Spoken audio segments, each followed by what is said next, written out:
The morning sun painted the Montana mountains in shades of gold and orange. John Morrison sat on his wooden porch with a cup of coffee growing cold in his hands. He watched the mist rise from the valley below and listened to the birds singing in the pine trees. At 73 years old, he had learned to appreciate these quiet moments. They were gifts that younger men often ignored. His cabin was simple: 2 bedrooms, a kitchen, a living room with a stone fireplace. His wife, Margaret, had chosen this place 40 years ago when they were young and full of dreams. She said the mountains reminded her of peace. She said a person could think clearly here, away from the noise of the world. She had been right about most things. Margaret had been gone for 3 years now. Cancer took her slowly, giving them time to say everything that needed saying. In her final weeks, she made him promise to finish something they had started together long ago. He promised. He always kept his promises to her. John finished his coffee and walked inside to wash the cup. His movements were slow but steady. His body had aged, but his mind remained sharp.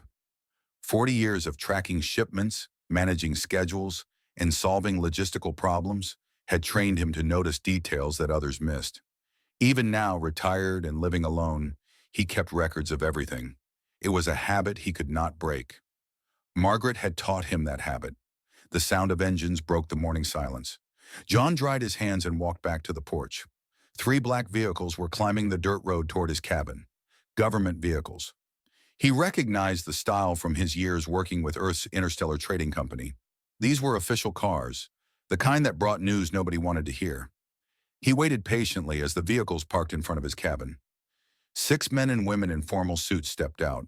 One of them, a tall woman with gray hair and tired eyes, walked up to the porch steps. "Mr. Morrison?" she asked. "That's me. I'm Director Chen from the Department of Galactic Affairs. May we come inside?" John nodded and led them into his living room. There were not enough chairs for everyone, so most of them stood. Director Chen sat across from John and placed a tablet on the coffee table between them. "Mr. Morrison, I'm going to be direct with you. The Galactic Council has issued a summons for your appearance before the Grand Tribunal on Velthar Prime." John said nothing. He waited for her to continue.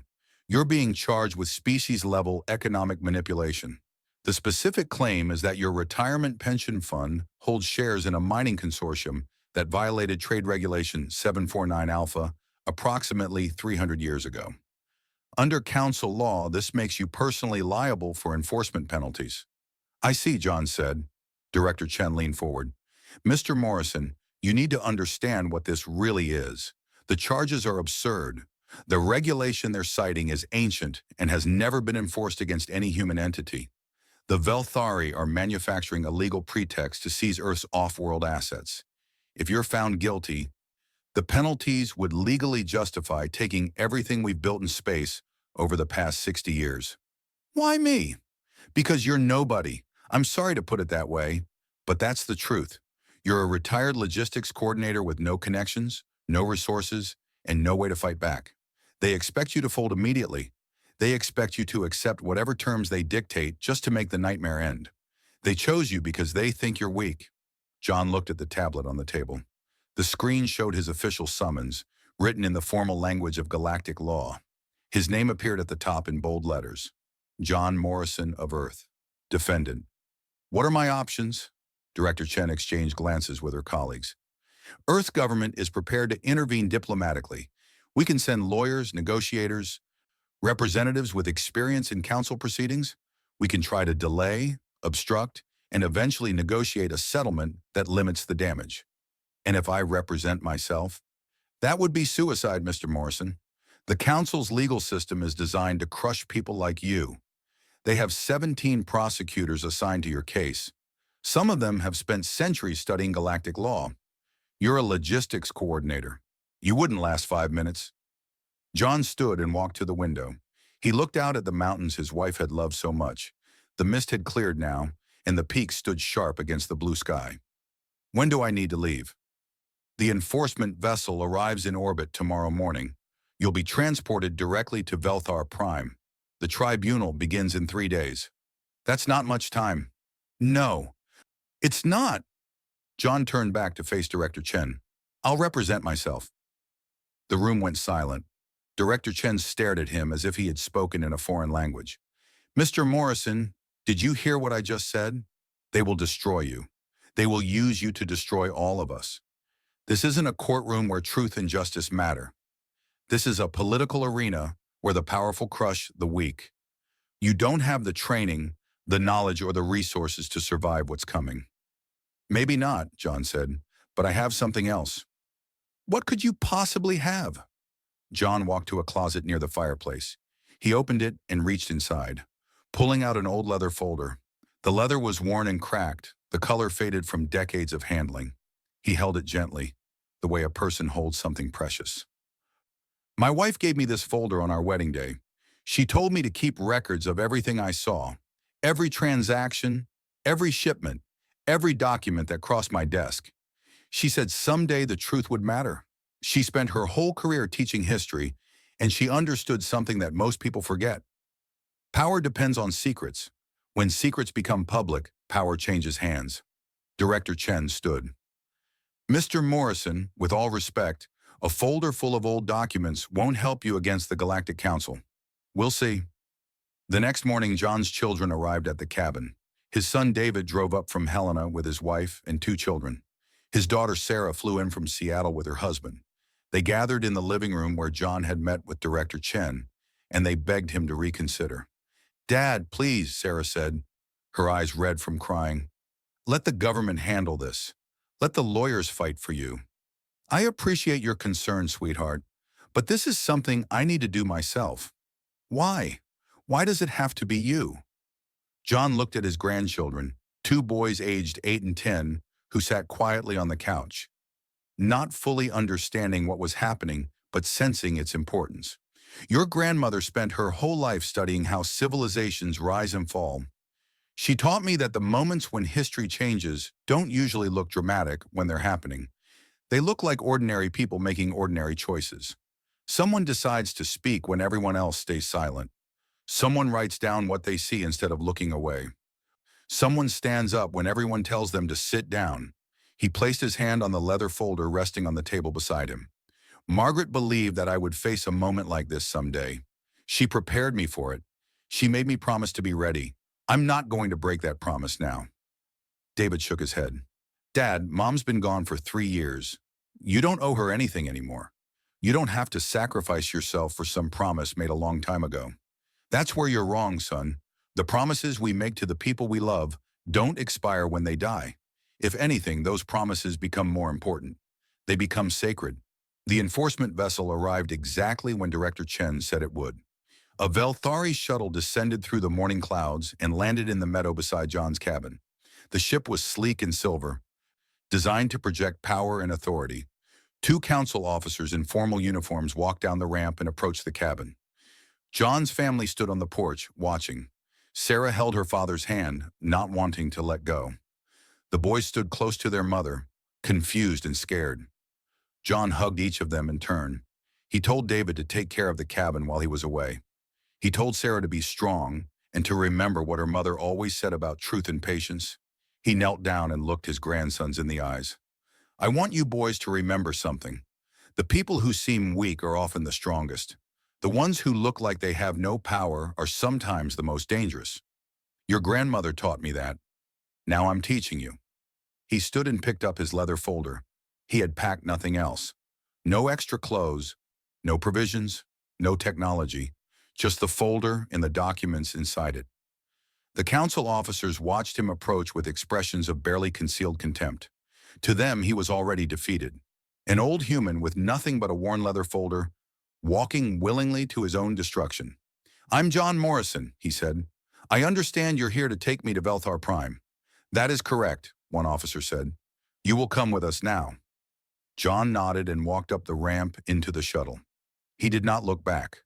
Looking back was for people who doubted their choices. John Morrison had no doubts. Inside the shuttle, he found a small passenger compartment with seats designed for species much larger than humans.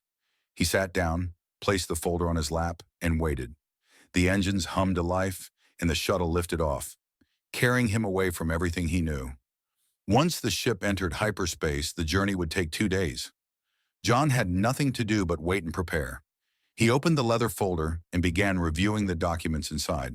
There were thousands of pages organized by year and category: charts, records, transaction logs, regulatory filings, correspondence, and analysis.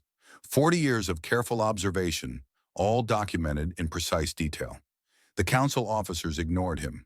They sat in their own section of the shuttle, speaking in their own language, probably discussing what would happen when they arrived. They had no reason to pay attention to an old man reading old papers. John smiled to himself and continued reviewing. Everything was in order. Everything was exactly where it needed to be.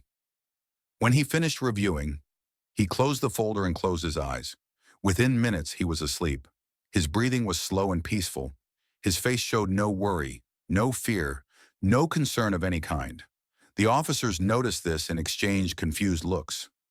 Every other defendant they had transported spent the journey in terror, crying, pleading, trying to negotiate. This human slept as if he were going on vacation. They did not understand. They could not understand. To them, John Morrison was just an old man with no power and no chance. They had no idea what was coming. No one did. The Grand Tribunal Hall on Velthar Prime was built to inspire fear. It rose from the capital city like a mountain of polished black stone, its towers reaching toward the purple sky. Inside, thousands of seats curved around a central platform where the accused would stand. Every detail of the architecture was designed to make anyone standing in that center feel small and alone. John Morrison walked into the hall wearing the same simple clothes he had worn when he left Montana. Gray trousers, a white shirt, a brown jacket that Margaret had bought for him 15 years ago. He carried his leather folder under his arm. He had no assistants, no lawyers, no supporters walking beside him. The galleries were already filling with delegates from across the galaxy. Representatives of hundreds of species took their seats, talking among themselves in dozens of languages. Many of them had traveled great distances to watch this trial. Word had spread that the Galactic Council was finally going to teach humanity a lesson. Many wanted to see it happen. John found his place on the defendant's platform. A single chair had been provided for him, positioned so that he would have to look up at the judges and across at the prosecution team. He sat down, placed his folder on the small table beside him, and waited. The prosecution section was directly opposite. 17 Velthari legal specialists sat in an orderly row, each one wearing the formal robes of their profession. Their leader, High Arbiter Kesseth, stood at the front.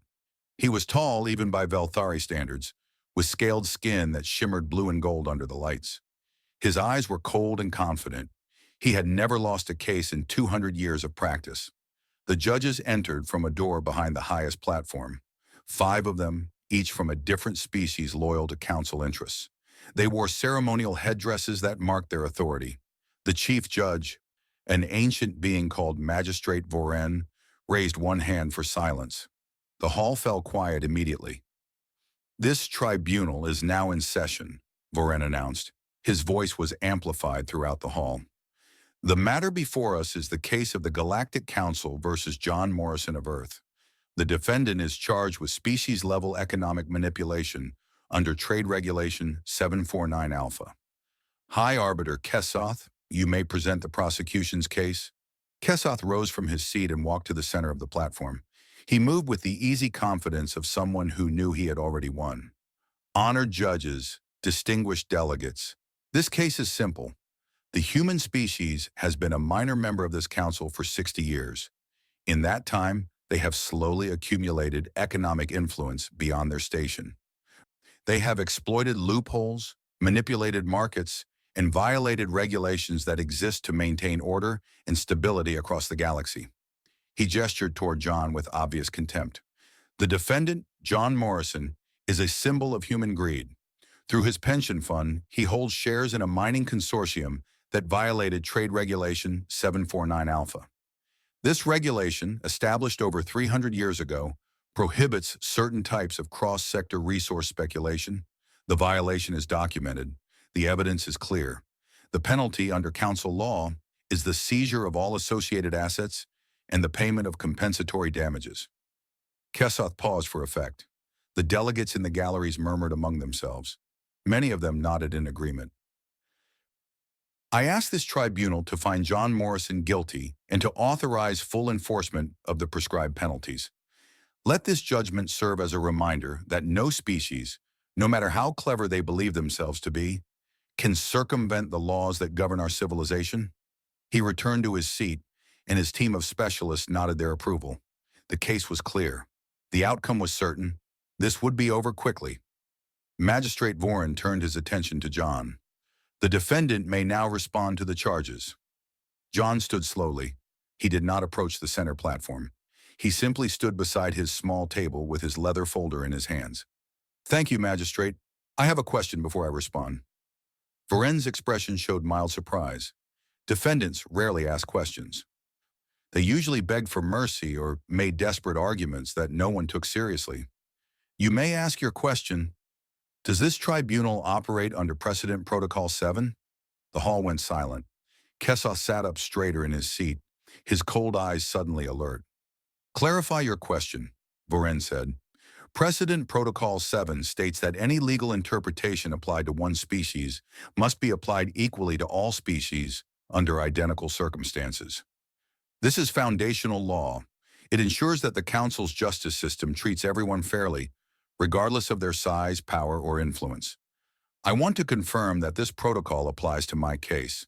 Voren consulted briefly with the other judges. They nodded in agreement. Yes, Precedent Protocol 7 applies to all tribunal proceedings. It is indeed foundational law. Thank you, John said. In that case, I will present my response to the charges. He opened his leather folder and removed a single document from the top of the stack inside. He held it up for the judges to see. This is a transaction record from 40 years ago. It documents a shipment of rare minerals from the Tassari system to the Velthari homeworld. The transaction was processed through a trading house called Velcor Industries, which is owned by High Arbiter Kessoff's family. The murmur in the galleries grew louder. Kessoff's expression hardened.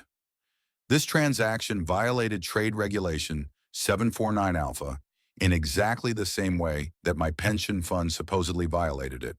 The same regulation, the same type of cross-sector resource speculation, the same technical breach. John placed the document on his table and removed another one from his folder. This is a similar transaction from 38 years ago.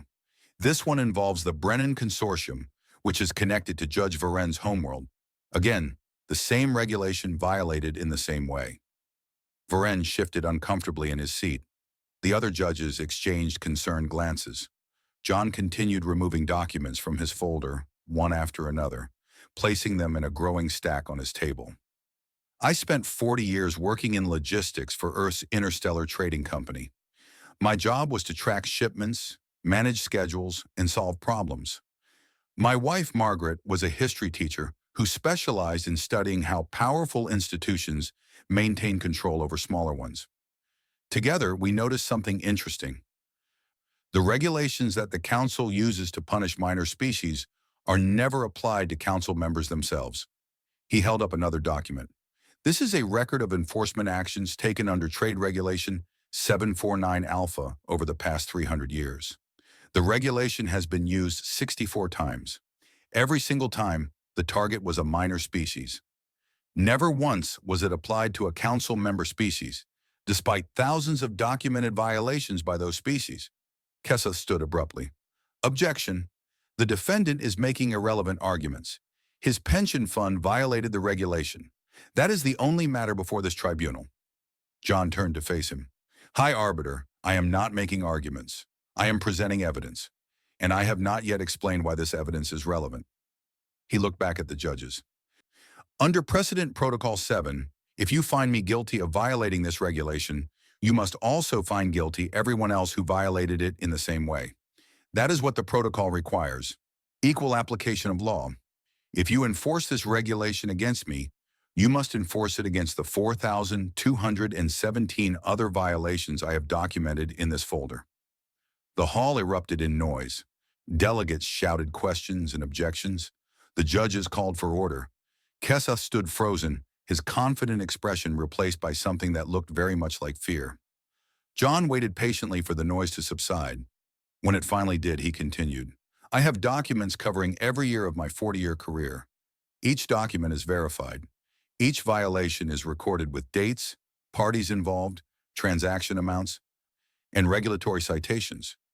I am prepared to present all of them to this tribunal. Magistrate Voren leaned forward. Mr. Morrison, are you suggesting that you have evidence of thousands of regulatory violations by council member species? I am not suggesting it, Magistrate. I am stating it as fact, and I am requesting that this evidence be entered into the tribunal record under standard discovery procedures. One of the other judges, a thin being with 4 arms named Arbiter Thesson, spoke up. Discovery procedures require verification of submitted documents. This process could take weeks or months.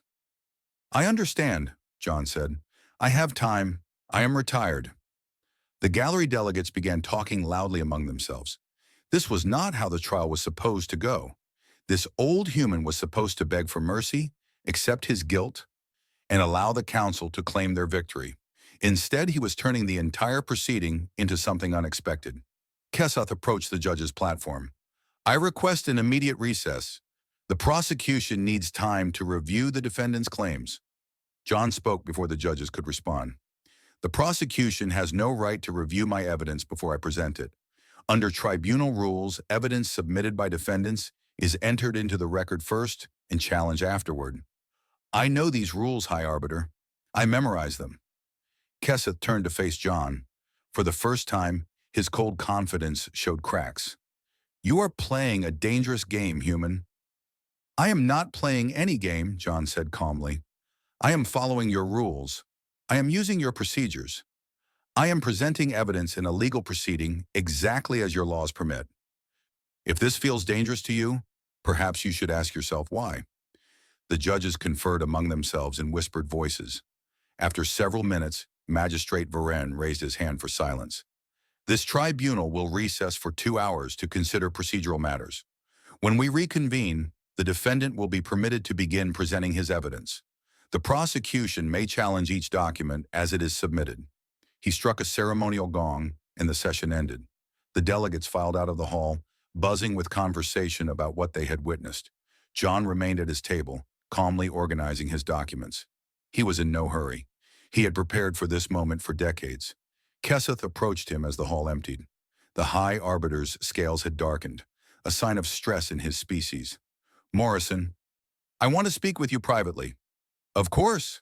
They stepped into a small chamber beside the main hall. Kessoth closed the door behind them. I will make you an offer, Kessoth said. All charges dropped. You return to Earth immediately. You destroy your documents and never speak of this again. In exchange, you live out your remaining years in peace. John considered the offer. And Earth's assets? Remain untouched. We forget this ever happened. It was a generous offer. More generous than John had expected. It proved that Kessoth understood the danger he was facing. I appreciate the offer, High Arbiter, but I must decline. Kessoth's eyes narrowed. Why? You have won. You have embarrassed the council.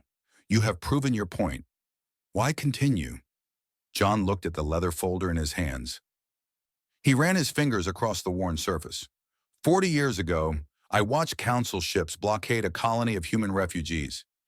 800 people, including children, starving because they could not afford your tariffs. The council could have helped them. Instead, you let them die to make an example. I wrote down what happened. I wrote down who was responsible. He met Kessoth's eyes. I am not here to embarrass the council or prove a point. I am here because you invited me. Everything that happens next is your choice, not mine. You can drop the charges and let me go home, or you can continue this trial and face whatever comes. But I will not hide the truth to make your lives easier. Kessoth stared at him for a long moment. Then he turned and walked out of the chamber without another word. John returned to the main hall and sat down to wait. The recess would end soon, and there was much more evidence to present. He thought about Margaret and the promise he had made to her. He thought about the 800 refugees who had died while the galaxy looked away. 2 hours passed quickly. The delegates returned to their seats. The judges took their positions.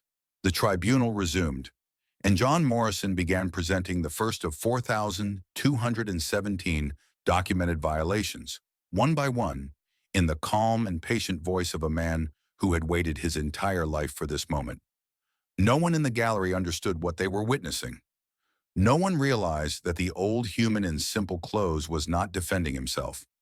He was putting the entire Galactic Council on trial. They would understand soon enough. The tribunal continued for 7 days. Each morning, John Morrison arrived at the Grand Tribunal Hall in his simple clothes, carrying his leather folder. Each morning, the galleries were more crowded than the day before. Word had spread across the galaxy about what was happening on Velthar Prime. Ships arrived from distant systems carrying observers who wanted to witness history being made. By the 4th day, John had presented evidence covering only the first 8 years of his career. He worked methodically, presenting each document clearly and simply. He explained what each transaction showed, which regulation it violated, and which council member species were involved. The prosecution objected constantly, but John knew the procedural rules better than they did. Every objection was overruled. The Velthari trading houses were the most frequent violators. John had documented over 600 instances where Velthari companies broke the exact same regulation he was charged with violating.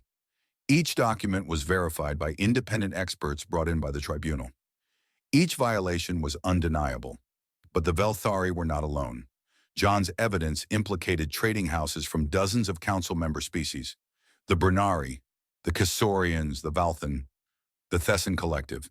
Every major power in the galaxy had violated this regulation repeatedly, and none of them had ever been punished. On the 5th day, something unexpected happened. A delegation from the Thessari arrived at the tribunal hall. The Thessari were a minor species, much like humanity. They had suffered under council exploitation for centuries. Their resources taken, their voices ignored, their complaints dismissed. They had no power and no influence, but they had a right to observe tribunal proceedings. This right was guaranteed by council law, and no one could deny them entry. The Thessari delegation sat in the upper galleries and watched John present his evidence. Their leader, an elderly female named Counselor Marin, listened with growing emotion. She had spent her entire career fighting for justice within a system designed to deny it. She had never won. She had never even come close. Now she watched an old human doing what she had always dreamed of doing. He was exposing the truth in a forum where it could not be hidden or ignored. On the 6th day, Counselor Marin requested permission to address the tribunal. This was unusual but not unprecedented. Observers could petition to speak on matters of galactic importance. The judges had no legal grounds to refuse her. She walked to the center platform and faced the assembled delegates. Her voice was soft but steady. "I have watched this trial for 6 days. I have seen evidence of systematic corruption that confirms what minor species have suspected for generations. The laws of this council are not applied equally. They are weapons used by the powerful against the weak." She turned to face John Morrison. "This human has done what none of us could do. He has documented the truth. He has presented it in a way that cannot be denied or dismissed. He has shown the galaxy what the council really is." Then she said the words that changed everything.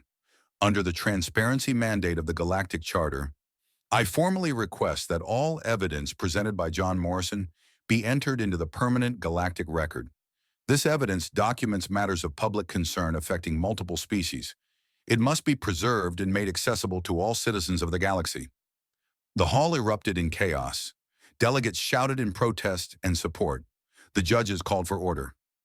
Kessa stood at the prosecution table, his scales darkening to almost black.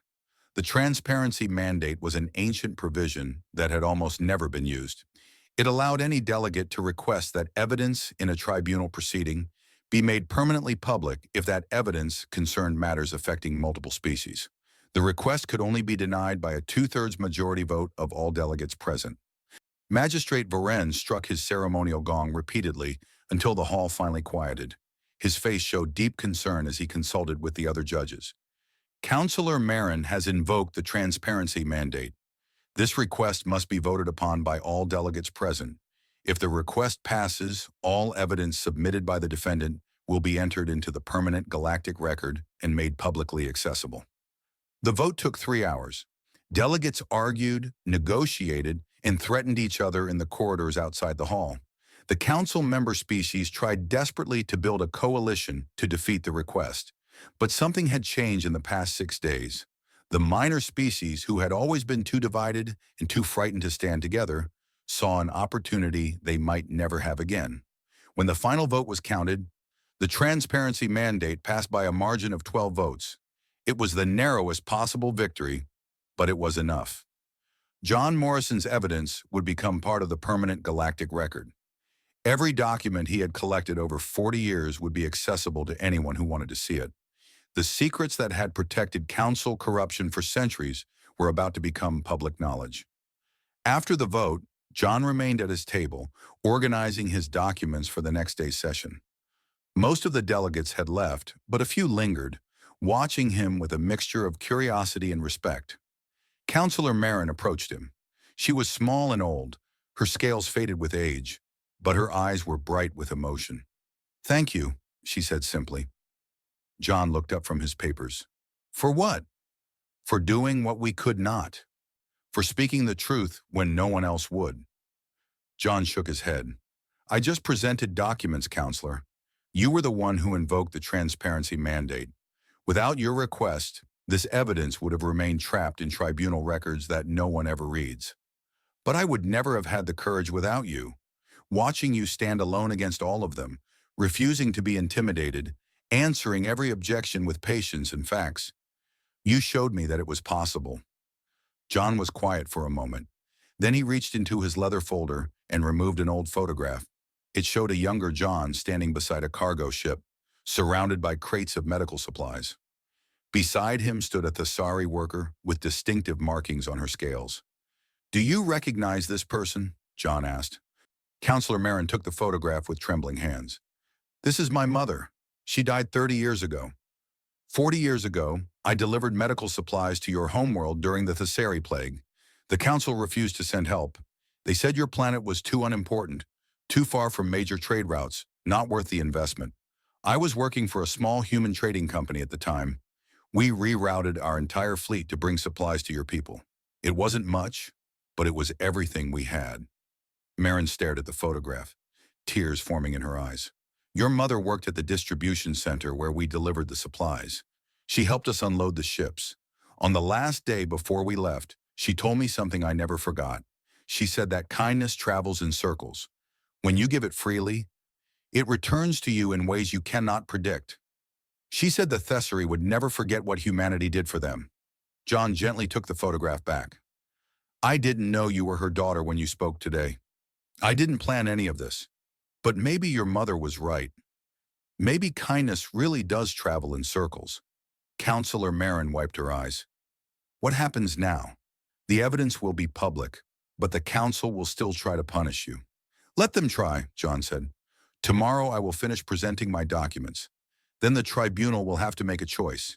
They can find me guilty and apply the same standard to everyone else, or they can drop the charges and admit that the whole thing was a farce.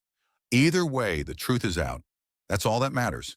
The 7th day of the tribunal was the last. John presented his final documents, completing the record of 40 years of observation. When he finished, he had documented 4,217 violations of Trade Regulation 749 Alpha by council member species. The financial penalties, if applied equally, would bankrupt several major trading houses and cripple the economies of at least 3 homeworlds. The prosecution had given up objecting days ago. Keseth sat at his table in silence, his confidence shattered, his career effectively over. The other prosecutors stared at their tablets, avoiding eye contact with anyone. When John finally sat down, the hall was silent. Everyone understood what had happened. An old human with no power and no resources had dismantled centuries of corruption using nothing but patience and documentation. Magistrate Varen looked exhausted. The trial had destroyed whatever reputation he once had for impartiality.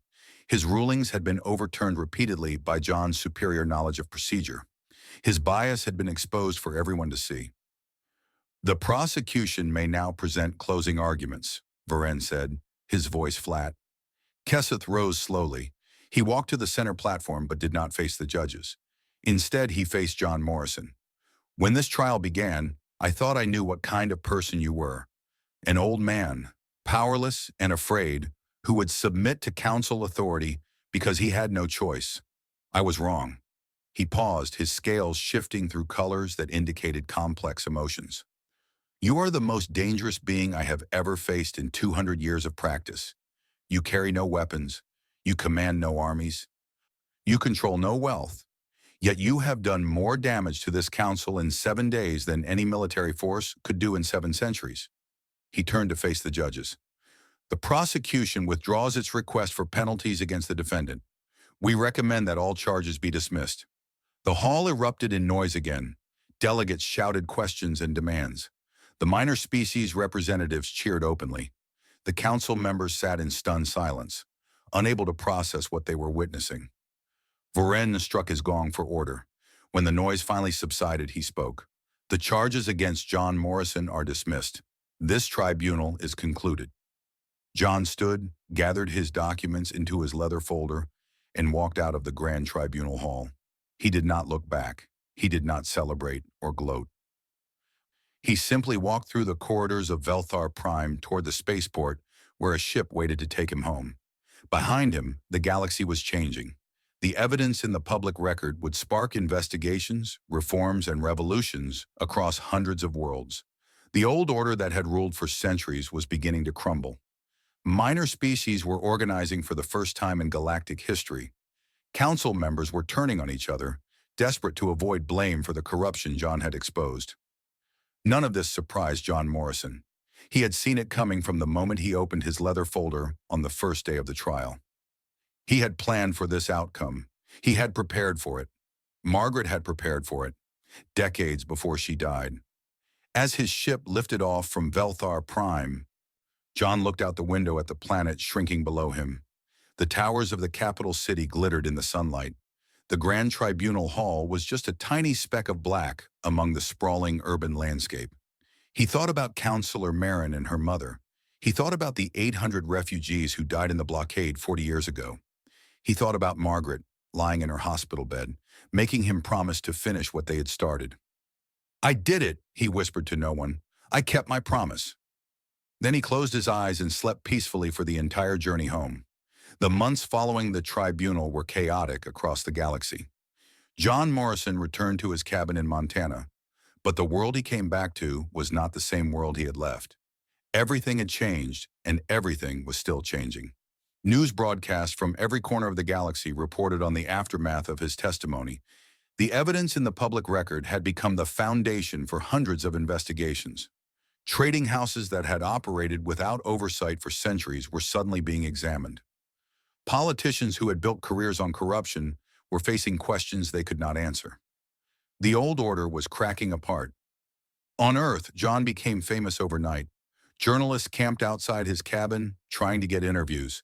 Politicians wanted him to speak at events and endorse their campaigns. Corporations offered him money to consult on their compliance programs. He refused everything. "I just want to go fishing," he told Director Chen when she visited him 2 weeks after his return. "I did what I needed to do. The rest is not my responsibility." Chen sat on his porch, watching the sunset paint the mountains in shades of red and gold. She had aged visibly since they first met. The pressure of the past months had taken a toll on everyone involved. "The Velthari government has fallen," she said. "The evidence you presented showed that their ruling council was directly involved in the corruption. Their own people demanded accountability. There have been protests, riots, and now a complete restructuring of their political system." John nodded but said nothing. "The Brennari and the Cassorians are negotiating new trade agreements. They're trying to distance themselves from the old way of doing things. The Thessary coalition has tripled in size. Minor species that never dared to speak up are now joining together to demand representation." "That's good," John said. "Margaret would be pleased." Chen turned to look at him. "How did she know? How did your wife know 40 years ago that this would happen?" John smiled at the memory. "She didn't know exactly what would happen, but she understood how power works. She spent her whole career studying civilizations that rose and fell. She noticed patterns that others missed." He looked at the mountains his wife had loved so much. Margaret believed that every corrupt system contains the seeds of its own destruction. The same rules that powerful people use to control others can be turned against them. The same laws they enforce selectively can be enforced equally. All it takes is someone willing to pay attention and write things down. But why you? Why did she choose you to do this? Because I was in a position to see things. A logistics coordinator handles thousands of transactions. I had access to records that most people never look at. Margaret saw that opportunity. She gave me the folder on our wedding day and told me to document everything. She said someday it would matter. He paused, his voice softening. I didn't always believe her. There were years when I thought we were wasting our time. Who were we to challenge the Galactic Council? We were nobody, just a logistics coordinator and a history teacher from a minor species on the edge of explored space. But you kept going. Margaret kept going. I just helped. A month later, Kesath arrived on Earth. The former High Arbiter had lost everything. His family's trading house had been seized. His reputation was destroyed.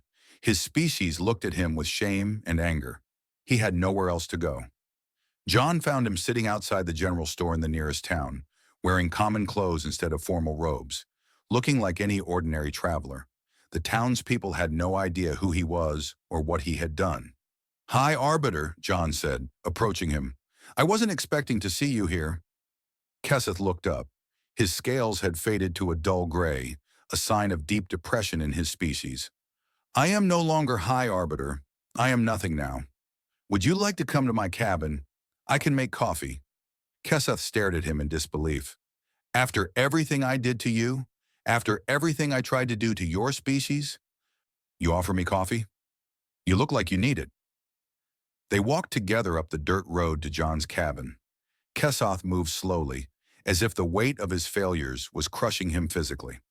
When they arrived, John made coffee and poured 2 cups. They sat on the porch looking at the mountains. Why did you do it? Kesath asked finally. You could have accepted my offer. You could have walked away with everything you wanted. Instead, you destroyed us. John considered the question carefully before answering. 40 years ago, I watched council ships blockade a human colony. 800 refugees, including children, starving to death because they could not afford your tariffs. I wrote down what happened. I wrote down who gave the orders. Kesath's scales darkened with shame. I remember that incident. I was a junior arbiter at the time. I helped draft the legal justification for the blockade. I know your name is in my documents. Then why offer me coffee? Why show me kindness after what I did? John took a sip from his cup. Because kindness is not something you earn, it's something you give. My wife taught me that. She said hatred and revenge are easy. They feel satisfying in the moment, but they poison everything they touch. Kindness is harder. It requires strength. But it's the only thing that actually changes the world. Kesath was silent for a long time. When he finally spoke, his voice was barely a whisper.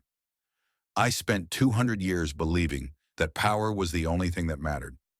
I built my career on exploiting the weak and protecting the strong. I thought that was how civilization worked. I thought there was no other way. There is always another way, John said. Sometimes it takes a long time to find it. Sometimes it takes generations.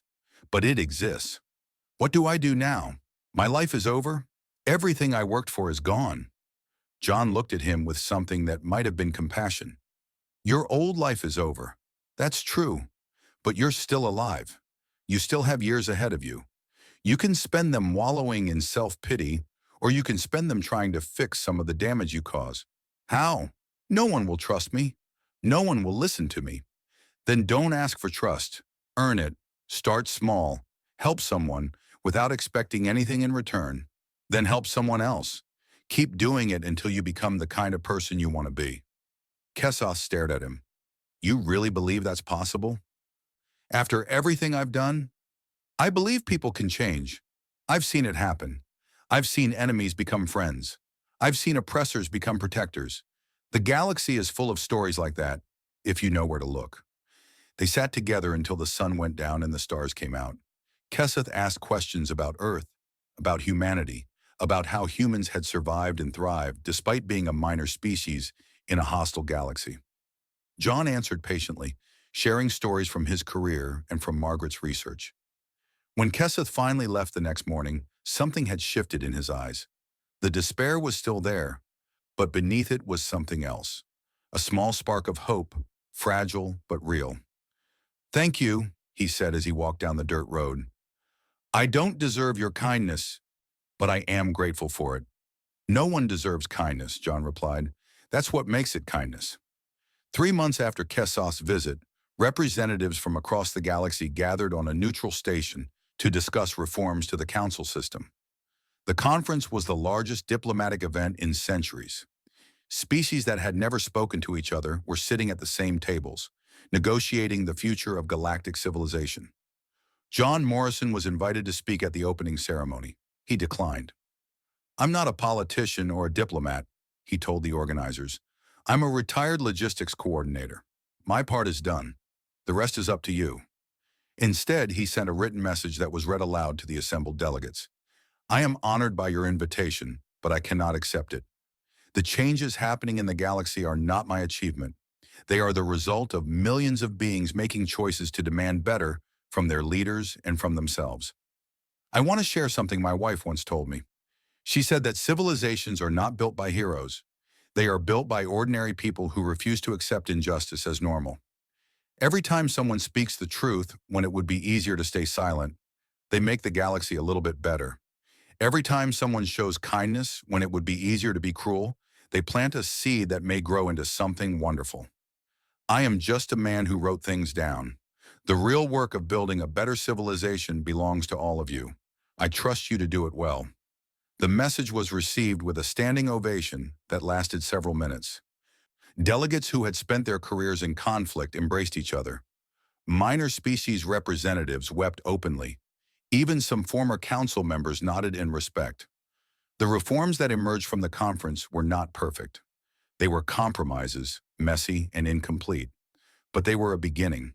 For the first time in galactic history, minor species had genuine representation in major decisions. The selective enforcement that had protected the powerful for centuries was officially abolished. New transparency requirements made it impossible to hide the kind of corruption John had exposed. The old order did not collapse overnight. Change never happens that quickly. But the direction was clear. The galaxy was moving towards something better, one small step at a time. And in a cabin in the mountains of Montana, an old man sat on his porch drinking coffee and watching the sunrise. He thought about his wife and the promise he had kept. He thought about all the people across the galaxy who were working to build a better future. He smiled and lifted his cup in a silent toast. We did it, Margaret. We really did it. The mountains stood silent and eternal around him. The birds sang in the pine trees. The world was at peace. For now, that was enough. A year had passed since the tribunal on Velthar Prime. The galaxy continued to change in ways both large and small. The reforms implemented at the Neutral Station Conference were spreading across civilized space, transforming relationships between species that had been frozen in conflict for centuries. John Morrison spent most of that year doing exactly what he had always wanted to do. He fished in the streams near his cabin. He tended his garden. He read books that Margaret had loved and visited the places they had dreamed of seeing together. He was at peace in a way he had not been since her death. His children visited often, bringing his grandchildren to spend weekends in the mountains. The boys, now 9 and 11, had grown tall and curious. They asked their grandfather endless questions about his adventure, wanting to hear every detail of the tribunal. Did you really beat all those aliens by yourself, Grandpa? The older boy asked one evening as they sat around a campfire. John smiled at the question. I didn't beat anyone. I just showed them the truth. The truth did the rest. But weren't you scared? Mom said they were really powerful and they wanted to hurt you. I was scared sometimes, John admitted. But your grandmother taught me that courage isn't about not being scared. It's about doing the right thing even when you are scared. She was the bravest person I ever knew. I wish we could have met her, the younger boy said quietly. John put his arm around his grandson. She would have loved you both very much. And in a way, you did meet her. Every time I tell you her stories, every time I share what she taught me, a little piece of her lives on, that's how people stay with us after they're gone. The Galactic News continued to report on developments connected to Morrison's testimony. The Velthari had completed their political restructuring and were working to rebuild their reputation. Their new government had formally apologized for centuries of exploitation and established reparation programs for affected species. It would take generations to heal the damage, But the process had begun. The Thessari coalition had become a major political force. Councillor Marin was now one of the most respected leaders in the galaxy, known for her wisdom and her commitment to justice. She had spoken to John several times over the past year, updating him on the progress of the reforms and thanking him again for what he had done. "You started a revolution without firing a single shot," she told him during their most recent conversation. "Historians will study what you did for centuries." "I hope they study Margaret more than me," John replied. "She was the one who understood what needed to be done. I just followed her plan." One morning in early autumn, John heard the sound of a vehicle approaching his cabin. He looked up from his garden to see an unfamiliar shuttle descending through the clouds. It was small and sleek, clearly designed for personal transport rather than official business. The shuttle landed in the meadow where the council enforcement vessel had landed a year ago. A single figure emerged and walked toward the cabin. John recognized the distinctive walk before he could see the face clearly. Keseth had changed. His scales had regained some of their color, and he moved with a purpose that had been absent during his last visit. He wore simple traveling clothes, similar to what John himself might wear. "Mr. Morrison," Keseth said as he approached, "I hope I'm not intruding." "Not at all. Would you like some coffee?" They sat on the porch as they had before, looking at the mountains. The autumn colors were spectacular this year, reds and golds and oranges covering the hillsides. "I wanted you to know what I've been doing since we last spoke," Keseth said. "After I left your cabin, I traveled to some of the worlds that my family's trading house had exploited. I wanted to see for myself what we had done."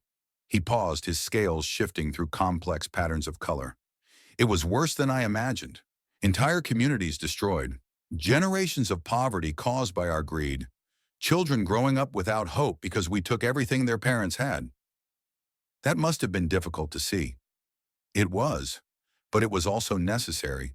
I needed to understand the full weight of my mistakes before I could begin to make amends." Keseth reached into his traveling bag and removed a small data tablet. "I've spent the past year working with relief organizations on those worlds, building schools, establishing medical clinics, creating economic opportunities for communities that had none. It's not enough to undo the damage, but it's a start." John looked at the tablet, which showed images of construction projects and smiling faces. "I'm glad to hear it. I also testified at the Reform Conference. I told them everything I knew about how the old system worked, how the corruption was maintained, how the powerful protected each other. Some of my former colleagues hate me for it, but others have started to follow my example." "Change often starts with one person willing to go first," John said. Keseth nodded slowly. "You told me something during my last visit. You said that people can change, that enemies can become friends. I didn't believe you at the time. I thought you were being naive." He turned to face John directly. "I was wrong. I have changed. Not completely, not perfectly, but genuinely. The person I am now would be unrecognizable to the person I was a year ago." John smiled. "I can see that. I came here today to thank you, not for defeating me at the tribunal. Anyone with your evidence could have done that. I came to thank you for the coffee, for the kindness, for treating me like a person instead of a monster. You were never a monster. You were just lost. Perhaps, but you helped me find my way. That kindness you showed me, that compassion for an enemy who deserved none of it, that changed something in me. It showed me that there was another way to live." They talked for several hours, sharing stories and observations about how the galaxy was evolving. Keseth described the reform movements spreading across Velthari space. John shared letters he had received from beings on dozens of worlds, thanking him for giving them hope. When Keseth finally stood to leave, he extended his hand in the human gesture of friendship that John had taught him during his previous visit. "I don't know if we will meet again," Keseth said, "but I want you to know that I will spend the rest of my life trying to be worthy of the kindness you showed me." John shook his hand firmly. "That's all any of us can do. Try to be worthy of the kindness we've received." As Keseth's shuttle disappeared into the clouds, John sat back down on his porch and thought about everything that had happened. A year ago, he had been a retired logistics coordinator with a folder full of documents and a promise to keep. Now he was someone that historians would study for centuries. But he didn't feel like a historical figure. He felt like the same person he had always been. An ordinary man who had done an extraordinary thing because the woman he loved had shown him how. The next week, a young Velthari arrived at his cabin. She was barely an adult by her species standards, with bright scales and eager eyes. She had traveled across the galaxy to ask John Morrison a single question. "I'm studying history," she explained as they sat on the porch. "I want to understand how you did what you did. How an ordinary person with no power and no resources defeated the most powerful institution in the galaxy." John considered her question carefully. "Do you want the simple answer or the complicated one?" "Both, if you're willing to share them." "The simple answer is patience and documentation. I paid attention to what was happening around me, and I wrote it down. I did this every day for 40 years. When the moment came to use what I had learned, I was ready." The young Velthari nodded, recording his words on her tablet. "The complicated answer is that I didn't defeat anyone. The Council defeated itself. Every corrupt institution eventually does. They create rules to control others, but those same rules can be turned against them. They build systems of power that contain the seeds of their own destruction. All I did was show people what was already there. But why you? Why were you the one who saw it?" John smiled at the memory. "Because of my wife. Margaret was a history teacher who studied how civilizations rise and fall. She noticed patterns that others missed. She understood that truth is the most powerful weapon in the universe, if you're patient enough to use it properly." He looked at the mountains, golden in the afternoon light. "Margaret couldn't be here to see what we accomplished. She died before the tribunal. But everything I did because of her. Because she taught me. Because she believed in me. Because she made me promise to finish what we started together." The young Velthari was quiet for a moment. Then she asked, "If you could give advice to someone like me, someone who wants to make the galaxy better, what would you say?" John thought about the question. He thought about Margaret and their decades of preparation. He thought about Counselor Marin and her mother. He thought about Kesoth and his transformation. He thought about all the ordinary people across the galaxy who were making small choices to demand better from their leaders and from themselves. "Pay attention," he finally said. "Write things down. Be patient. Show kindness, even when it's hard. And never give up on the belief that things can change." He paused and added one more thing. "Also, find someone to love. Someone who sees the world clearly and isn't afraid to tell the truth. Someone who believes in you even when you don't believe in yourself. Hold on to that person. Learn from them. Let them make you better than you could ever be alone." The young Velthari thanked him and departed, carrying his words with her across the galaxy. John watched her shuttle disappear into the sky and felt a deep sense of completion. That evening, he sat by the fireplace with Margaret's photograph in his hands. She smiled at him from across the years, frozen in a moment when they were young and the future seemed infinite. "I kept my promise," he told her. "Everything we worked for came true. The galaxy is changing. The old order is falling. The species we helped are rising up. And I got to come home to our mountains, just like you always wanted." He placed the photograph on the mantel next to the worn leather folder she had given him on their wedding day. "I miss you every day, but I know you're proud of what we did. And I know that wherever you are, you're still teaching, still helping people see the truth, still believing that kindness can change the world." He turned off the lights and went to bed. Outside, the stars shone brightly over the mountains. The galaxy spun slowly through the darkness, carrying billions of beings toward a future that no one could predict. But somewhere on a small blue planet at the edge of explored space, an old man slept peacefully. He had kept his promises. He had told the truth. He had shown kindness to his enemies and trusted that it would matter. And it had mattered, more than anyone could have seen coming.